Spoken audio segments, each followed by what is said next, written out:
আচ্ছা, আপনাদের মাঝে অনেকেই রয়েছেন যারা আমাদের ভিডিওর কমেন্ট বক্সে কমেন্ট করেন যে ভাই আপনি কিভাবে আপনার ভিডিওর থাম্বনেলগুলো মেক করেন সেটা নিয়ে একটা টিউটোরিয়াল ভিডিও দেন। তো ফাইনালি আজকের এই ভিডিওতে আপনাদেরকে আমি শেখাবো যে অ্যাকচুয়ালি আমার চ্যানেলের জন্য আমি কিভাবে মোবাইল দিয়ে থাম্বনেলগুলো ক্রিয়েট করে থাকি। তো আপনি যদি আপনার মোবাইল দিয়ে এইচডি কোয়ালিটির থাম্বনেলগুলো মেকিং করতে চান তাহলে আজকের এই ভিডিওটি সম্পূর্ণ দেখবেন। ভিডিওটি শুরু করার আগে একটি রিকোয়েস্ট, আপনি এই চ্যানেলে নতুন হলে অবশ্যই সাবস্ক্রাইব করবেন, পাশে আসা বেল আইকনটি বাজিয়ে দিবেন পরবর্তী ভিডিওর নোটিফিকেশন সবার আগে পাওয়ার জন্য। অলরাইট, আমি মূলত আমার ভিডিওর থাম্বনেলগুলো পিক্সেল ল্যাব নামক একটা অ্যাপ্লিকেশন দিয়ে এডিট করে থাকি বা মেকিং করে থাকি। তো আপনারা সবাই গুগল প্লে স্টোরে গিয়ে এই পিক্সেল ল্যাব লিখে সার্চ করবেন, দেখবেন এরকম ইন্টারফেসের একটা অ্যাপ আপনারা পেয়ে যাবেন। এই অ্যাপটা আপনারা ডাউনলোড করে নেবেন। তো আমি এই পিক্সেল ল্যাব অ্যাপের ভিতর চলে যেতেছি। তো অবশ্যই আপনারা ভিডিওটা মনোযোগ সহকারে দেখবেন, কারণ মনোযোগ সহকারে না দেখলে কিন্তু আপনারা অনেকগুলো পয়েন্ট মিস করতে পারেন। তো দেখুন, পিক্সেল ল্যাব অ্যাপে চলে আসলে আপনাদের সামনে এরকম একটা ইন্টারফেস চলে আসবে। তারপর এরকম একটা টেক্সট থাকবে, আপনারা সিম্পলভাবে এই টেক্সটটাকে প্রথমে ডিলিট করে দেবেন। তারপর এখানে দেখুন, এখানে যে পিকচারটা রয়েছে এটা কিন্তু মানে অনেক বড়, তো এটাকে আপনাকে থাম্বনেল সাইজে করে নিতে হবে। তো সেটা করার জন্য আপনারা এই থ্রি ডটে ক্লিক করবেন, তারপর এখান থেকে ইমেজ সাইজে ক্লিক করবেন, তারপর এখান থেকে এই কাস্টমের উপর ক্লিক করবেন, দেখবেন একটা অপশন পাবেন ইউটিউব থাম্বনেল নামে, এখানে আপনারা ক্লিক করে দেবেন, তারপর এখানে ওকেতে ক্লিক করে দেবেন।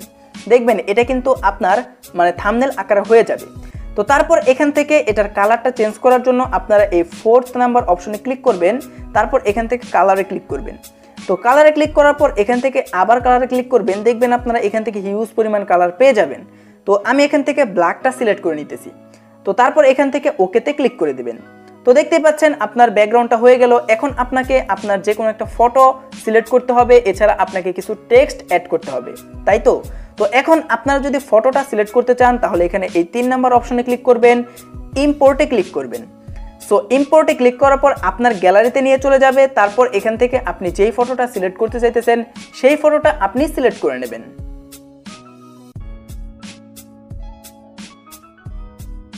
তো দেখতেই পাচ্ছেন আমি আপনাদেরকে দেখানোর জন্য এই ফটোটা সিলেক্ট করে নিলাম। তারপর এখানে টিক মার্কে ক্লিক করবেন, দেখবেন ফটোটা আপনাদের সামনে এইভাবে শো হবে। তারপর আপনার পছন্দ অনুযায়ী আপনি ফটোটাকে বড় করে নেবেন, এবং বড় করে নেওয়ার পর এখান থেকে আপনি একটু ডান দিকের দিকে স্ক্রল করতে করতে চলে আসবেন। তারপর একটা অপশন পাবেন স্ট্রোক নামে, আপনারা স্ট্রোকে ক্লিক করবেন, এটাকে এনেবল করে দেবেন। দেখবেন এখন কিন্তু আপনার এই ফটোটা খুব সুন্দরভাবে বোঝা যাবে। তারপর ওকেতে ক্লিক করে দেবেন এবং সুন্দরভাবে এটাকে বসিয়ে নেবেন। বসিয়ে নেওয়ার পর এই ফটোটাকে আপনারা এইখানে ক্লিক করবেন এবং এটাকে আপনারা লক করে দেবেন যাতে এটা নড়াচড়া না করতে পারে। তো এখন দেখুন আপনার ফটো অ্যাড করা হয়ে গেল। এখন আপনাকে আপনার এই থাম্বনেলের জন্য টেক্সট অ্যাড করতে হবে। তো টেক্সট অ্যাড করার জন্য আপনারা এইখানে ক্লিক করবেন এবং এখান থেকে আপনারা এই টেক্সটে ক্লিক করবেন। তারপর এখান থেকে এডিটে ক্লিক করবেন।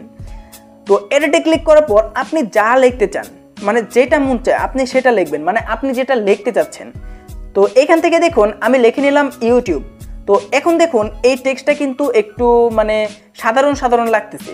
তো সেই জন্য এর ফন্টটা আপনি চেঞ্জ করবেন। তো ফন্টটা চেঞ্জ করার জন্য এখান থেকে আপনারা ফন্টে ক্লিক করবেন এবং ফন্টে ক্লিক করার পর আপনি যেই ফন্টটা সিলেক্ট করতে চান সেই ফন্টটা আপনি সিলেক্ট করবেন। তো আমি সবসময় এই যে ফন্টটা দেখতে পাচ্ছেন, আমি সবসময় এই ফন্টটা সিলেক্ট করে থাকি।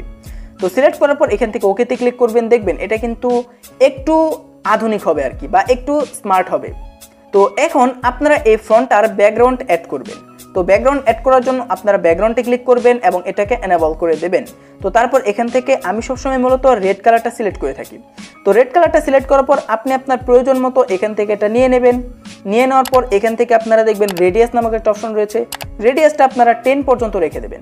তো দেখতে পাচ্ছেন এখন কিন্তু এই টেক্সটটা অনেক সুন্দরভাবে বোঝা যাইতেছে। তো টেক্সটটা বুঝে যাওয়ার পর এখান থেকে আপনি কি করবেন, একটু ডান দিকে চলে আসবেন এবং শ্যাডো নামক একটা অপশন পাবেন। আপনারা এই শ্যাডোতে ক্লিক করবেন এবং তারপর এখানে আপনারা এই এনেবলটি ক্লিক করে এই যে দেখতে পাচ্ছেন ব্লার রেডিয়াস, আপনারা এটা 5 বা 4 বা 6 এরকম সাইজ আপনারা রেখে দেবেন। তো তারপরে এখানে অন করে দেবেন। ভালোভাবে সব কিছু বুঝে নেন, নাহলে কিন্তু ভিডিওটা আপনাদেরকে পুনরায় আবারও দেখতে হবে। তো যাই হোক, এই দেখুন একটা টেক্সট কিন্তু এখানে অ্যাড হয়ে গেল। তো এখান থেকে এইভাবে আপনি আরও 2-1টা টেক্সট অ্যাড করবেন। তো 2-1টা টেক্সট অ্যাড করার জন্য এখান থেকে আপনি এই টেক্সটের উপর ক্লিক করে কপি করে নেবেন। ধরেন আমি 3টা টেক্সট অ্যাড করব। তো 3টা টেক্সট অ্যাড করার জন্য দেখুন এখানে কিন্তু আমি 3টা করে নিলাম। তারপর এখান থেকে আপনি এই দ্বিতীয় নাম্বারটাতে ক্লিক করবেন এবং এডিটে ক্লিক করবেন এবং পরবর্তী টেক্সটে আপনি যা লিখতে যাচ্ছেন সেটা আপনি এখান থেকে লিখে দেবেন। তো আমি এখান থেকে লিখে দিলাম মনিটাইজেশন। সো আপনারা দেখতে পাচ্ছেন আমি এখান থেকে মনিটাইজেশন লিখে দিলাম। সো মনিটাইজেশন লেখার পর দেখুন এখানে কিন্তু আপনার টেক্সটটা এইভাবে চলে আসবে। তো দেখুন তিনোটা টেক্সট কিন্তু একই কালারের হয়ে গেল, মানে বিষয়টা একটু অন্যরকম লাগতেছে, মানে একটু স্মার্ট লাগতেছে না, তাই না? তো সেই জন্য আপনি কি করবেন, এখান থেকে এই ব্যাকগ্রাউন্ডে ক্লিক করবেন এবং সিম্পলভাবে এখান থেকে আপনি হলুদ কালারটা সিলেক্ট করবেন। তো হলুদ কালারটা সিলেক্ট করার পর এখন দেখুন আপনার টেক্সটটা কিন্তু একটু স্মার্ট দেখাচ্ছে। তো এটাকে আরেকটু স্মার্ট করার জন্য আপনি এখান থেকে কালারে ক্লিক করবেন এবং এখান থেকে আপনি মানে এই ব্ল্যাক কালারটা সিলেক্ট করে দেবেন। তারপর ওই যে আপনি শ্যাডো সিলেক্ট করেছিলেন সেটা আপনি অফ করে দেবেন। দেখুন এখন কিন্তু আপনার টেক্সটটা আরও উন্নত লাগতেছে। তো এইভাবে আপনি আপনার টেক্সটগুলো লিখবেন এবং 3 নম্বরে আপনি যা লিখতে যাচ্ছেন সেটা আপনি লিখে দেবেন। তো দেখুন আমার চ্যানেলের প্রতিটা থাম্বনেলে কিন্তু আমি এই কর্নারের দিকে একটা আমার চ্যানেলের লোগো ইউজ করে থাকি। তো আপনিও চাইলে আপনার চ্যানেলের জন্য একটা কাস্টম লোগো মেক করে নিতে পারেন। তো আমি আপনাদেরকে সেই লোগোটা মানে ইম্পোর্ট করে দেখাচ্ছি। তো গাইস আপনারা দেখতেই পাচ্ছেন এটা হচ্ছে আমার চ্যানেলের সেই লোগোটা।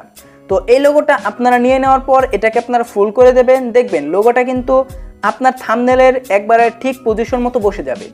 তো আপনারা যদি আরও কোনো কিছু অ্যাড করতে চান তাহলে কিন্তু এখান থেকে অ্যাড করতে পারেন। সো আমি এইভাবেই সিম্পলভাবে রেখে দিলাম। তারপর এখান থেকে আপনি এই সেভ অপশনে ক্লিক করবেন, তারপর এখানে সেভ এজ ইমেজে ক্লিক করবেন। সো এইখানে একটা গুরুত্বপূর্ণ সেটিংস রয়েছে, সেটা হচ্ছে আপনারা অনেকেই রয়েছেন যারা সরাসরি এখান থেকে সেভ টু গ্যালারিতে করে দেন, কিন্তু এইভাবে যদি আপনি সেভ টু গ্যালারিতে দিয়ে দেন তাহলে কিন্তু আপনার ফটোটা এইচডি কোয়ালিটিতে সেভ হবে না। তো এইচডি কোয়ালিটিতে সেভ করার জন্য আপনারা এই ফরম্যাটে ক্লিক করবেন এবং এটা পিএনজিতে সিলেক্ট করে নেবেন। তারপর এখানে কাস্টমে ক্লিক করবেন এবং এটাকে আলট্রা করে দেবেন। করে দেওয়ার পর এখান থেকে সেভ টু গ্যালারিতে ক্লিক করে দেবেন। তারপর দেখুন আপনার ফটোটা রেন্ডারিং হবে এবং রেন্ডারিং হয়ে কিন্তু আপনার গ্যালারিতে সেভ হয়ে যাবে। তো গাইস আই হোপ আপনাদের কাছে আজকের এই ভিডিওটি অনেক ভালো লেগেছে। যদি আজকের এই ভিডিওটি আপনাদের কাছে ভালো লেগে থাকে মাস্ট বি ভিডিওতে একটা লাইক করবেন। এই চ্যানেলে নতুন দর্শক হলে নিচ থেকে অবশ্যই চ্যানেলটি সাবস্ক্রাইব করবেন, পাশে আসা বেল আইকনটি বাজিয়ে দিবেন পরবর্তী ভিডিওর নোটিফিকেশন সবার আগে পাওয়ার জন্য। তো দেখা হচ্ছে পরবর্তী কোনো ভিডিওতে, ততক্ষণ পর্যন্ত সবাই ভালো থাকুন, সুস্থ থাকুন, আমাদের চ্যানেলের সাথে সদস্য সবাই জুড়ে থাকুন।